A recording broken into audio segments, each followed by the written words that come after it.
Second year MBBS student from government medical college. So आज की जो ये वीडियो है इट्स ऑल अबाउट फिज़िक्स। मेरा स्कोर था फिज़िक्स में, it is 170 out of 180 and ये मैंने फर्स्ट टाइम में क्रैक किया था। सो क्या क्या स्ट्रेटजी थी जो मैंने फॉलो की और वो आप भी फॉलो कर सकते हैं, जिससे आपकी भी फिज़िक्स में 170 आराम से आ सकते हैं। सबसे पहले बात, stop fearing from the subject, love the subject. Physics को हमें सबसे ज़्यादा टाइम देना चाहिए। फ़िज़िक्स एक ऐसी चीज़ है जो बच्चों का सिलेक्शन करवाती है। बायो और केमिस्ट्री तो सब कर लेते हैं, बट जो मेन है वो है हमारा फ़िज़िक्स। अगर आप 11th के हो, 12th के हो या आप अगर ड्रॉपर हो, तो जो हमारा सबसे पहला रहेगा वो रहता है कॉन्सेप्ट बिल्डिंग। अगर आप ड्रॉपर हो तो और अच्छी बात है कि आपका 11th और 12th का कॉन्सेप्ट बना हुआ है, तो उस टाइम आपको ज़्यादा न्यूमेरिकल सॉल्व करने की ज़रूरत है।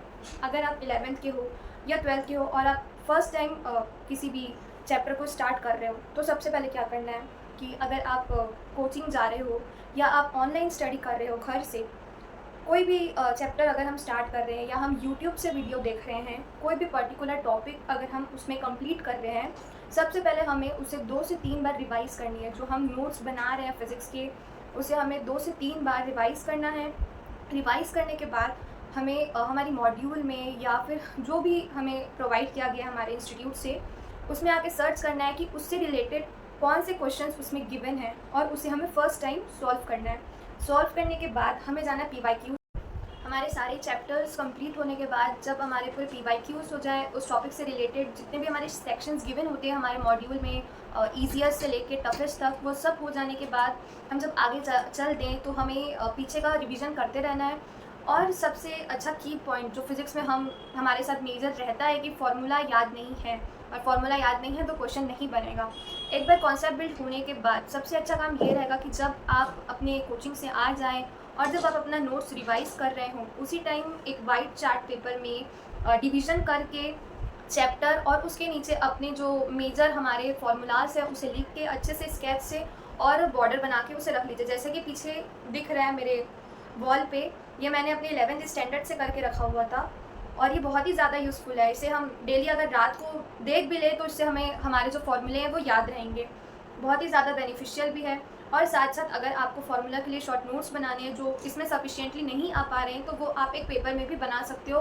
लास्ट के ड्यूरेशन में यही सब आपको बहुत ज़्यादा हेल्प करने वाला है। उसके बाद जैसे मैंने बताया, रिवीजन तो मस्ट है। अगर आप 12th में कुछ चीज़ कर रहे हो, अपन 12th स्टार्ट करें, फर्स्ट अपना चैप्टर, सेकंड अपना चैप्टर चल रहा है मान लो, तो हमें वापस से 11th के चैप्टर्स उठाने हैं। अगर कुछ आपका छूटा हुआ है उसे नहीं, तो हमें रिवीजन वापस वैसे ही करना है। रिवीजन के लिए सबसे पहले हमें PYQs को लेना है।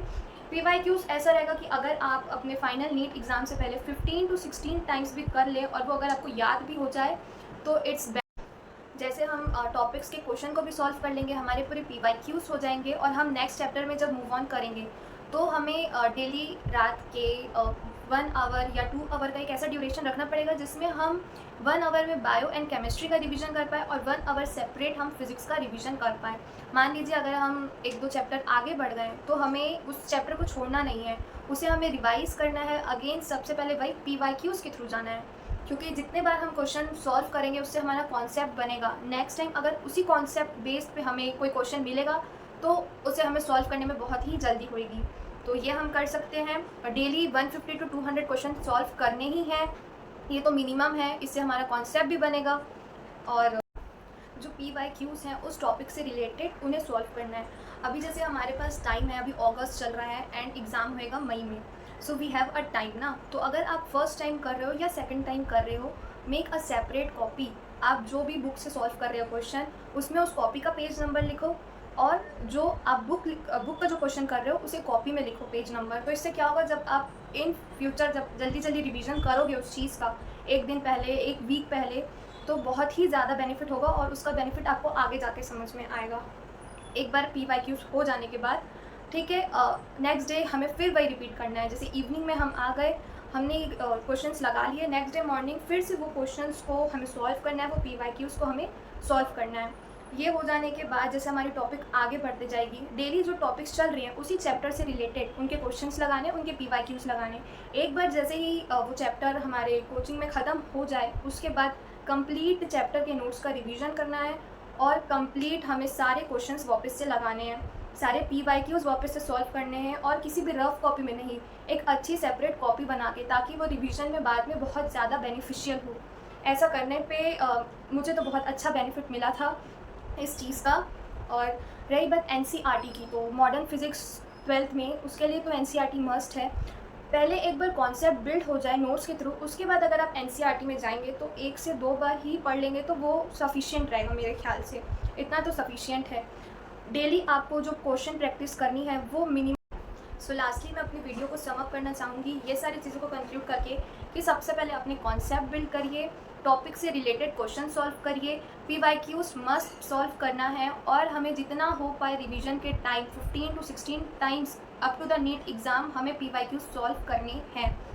कॉन्सेप्ट बिल्ड करना है, ऐसे चार्ट पेपर में फॉर्मूला लिख के अपनी वॉल में स्टिक करना है। इससे क्या होगा, आप रात में इसे देखेंगे और डेली आपका इससे रिवीजन होते रहेगा, और जो आपके फॉर्मूला है वो आपके एकदम चुटकियों में रहेंगे। तो ये आपको करना ही है।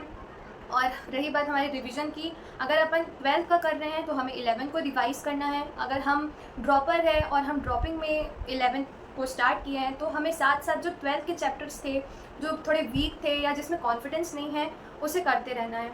PYQs को तो ऐसे करना है जैसे वो याद हो जाए, और जैसे मैंने बताया एक सेपरेट कॉपी बना के। इससे क्या होगा पता है कि जब आगे जाके जब रिवीजन करेंगे फाइनल एग्ज़ाम के 1 मंथ पहले या 2 मंथ पहले, तो इससे ये होगा कि हम क्वेश्चंस देखेंगे बुक से, और जस्ट हमने जो कॉपी में किया था उससे हम टैली कर सकते हैं। उसे हमारे मतलब जस्ट हम रीड करेंगे और वो हमारी माइंड में क्लिक हो जाएगा। उसे हमें बार बार सॉल्व नहीं करना पड़ेगा, या फिर से टाइम वेस्ट नहीं होगा कि हम रिवाइंड कर रहे हैं कि वो हमें आ रहा है या नहीं आ रहा है। वो जस्ट बना हुआ है, हमें एक कॉन्सेप्ट बन जाएगा कि यस इस टाइप का क्वेश्चन है, इस तरीके से सॉल्व होगा। नेक्स्ट टाइम हमारे पेपर में या मॉक टेस्ट में हमें जब वो क्वेश्चन मिलेगा तो तुरंत वो क्लिक होगा कि हाँ ये इस वे से सॉल्व होएगा और हमें इस तरीके से इसे सॉल्व करना है। सो थैंक यू गाइज, मैं आगे भी ऐसे वीडियो।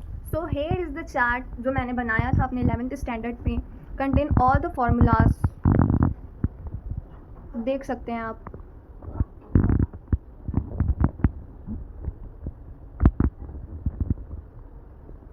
ऐसे ही अपने सारे फार्मूलाज को लिख के अपने चार्ट पेपर में स्टिक करिए, और डेली अपने रात में सोने से पहले इसे रिवाइज करिए। तो आप लोग प्लीज़ मुझे कमेंट करके बताइएगा कि मेरी जो फिज़िक्स की ट्रिक है ये आपको कैसी लगी, ताकि मैं आगे आप लोगों के लिए केमिस्ट्री और बायोलॉजी के लिए भी वीडियोस अपलोड कर सकूं। सो प्लीज़ इस वीडियो को लाइक और सब्सक्राइब करना बिल्कुल मत भूलिएगा, और शेयर तो बिल्कुल कर दीजिएगा। मिलते हैं नेक्स्ट वीडियो में, जब तक के लिए गुड बाय।